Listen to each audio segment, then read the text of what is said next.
આ તો માર્કેટમાં એટલા સાધન હતા ને અનાજ મેળવવાની જગ્યા જ નથી. બોલ ગીતા, બેટા પાણી લાવજે.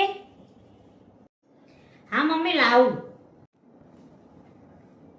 લાવ પાણી. હાય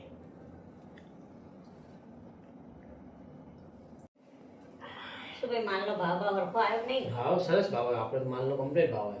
સારું સારું બાપડા ભાગ્યાએ મહેનત કરી તો એને મળ્યું તો ના, ખરું ને. ના. મળ્યા ને 46,000 એના ભાગમાં આયા ને.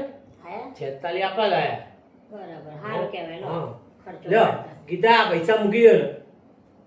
લ્યો તિજોરી મૂકી દે. કેમ પૈસા એમને આલી દીધા બે તમને? હું તો હતી અહીંયા બેઠી હતી, મને કેમ ના આલ્યા? અલ્યા અત્યાર સુધી હું તને નતો આપતો પૈસા. હા આપણી છોકરીઓ હતી હમ. તો આપણે કેવું સમજાવતા હતા, કેવું શીખવાતા હતા બધું.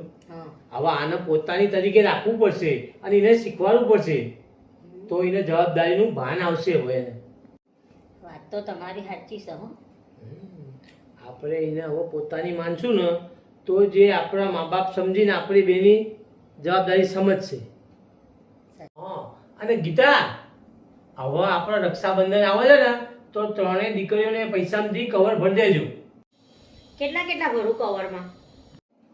દર વર્ષે આપણે ભરીએ છીએ એટલા બેટા 500 ભરી દેવાના બધા કવરમાં. હા બરાબર. મમ્મી 500 માં તો સારો ડ્રેસે નહીં આવતો કે સારી સાડીએ નહીં આવતી. 1000 તો ભરવા પડે કે નહીં યાર? ના ના 500 ભરો ને બરાબર છે. 500 જો ને કેટલા હોય વળી? તમારા 1000 ભરવા છે ને તમતા ડોવરમાં કવર પડ્યા છે. 1000 ભરી દો. હું કહું છું ને તમે ભરી દો. સારું સારું હો પપ્પા, હું 1000 ભરી દઉં છું કવરમાં. મેં કીધું એ ના માન્યું અને એણે કીધું એટલે તરત માની લીધું તમે. તે શું કીધું મેં નહીં માની? એ સાચું કીધું એને કે છોકરીઓને આપવાના છે પૈસા, આપણી છોકરીઓને આપવાના છે તો 1000 આપણે 6 ને આપતી. એને એમ થાય પપ્પાએ મારું માન્યું અને છોકરીઓ રાજી થવાની. સારું કામ કર્યું છે એને તો કંઈ આપવા દેવાના યાર. અમુક વસ્તુ ડિસિઝન એમને લેવા દેવાના તો ખબર પડે. હા એ ખોટું કામ કરતી હોય તો આપણે એમ કહેવાય ભાઈ આ ના કરાય.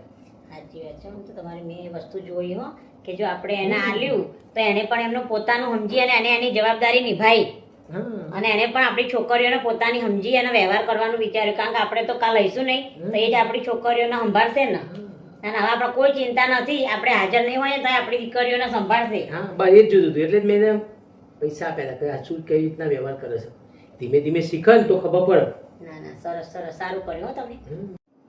જુઓ વડીલો, તમારા પરિવારમાં પણ આવી રીતે વહુ હોય ને તો તમારી હયાતીમાં જ તમે એમને જવાબદારી આપજો અને જોજો કે કેવી રીતે જવાબદારી નિભાવે છે. તો તમે જ્યારે નહીં હોય ને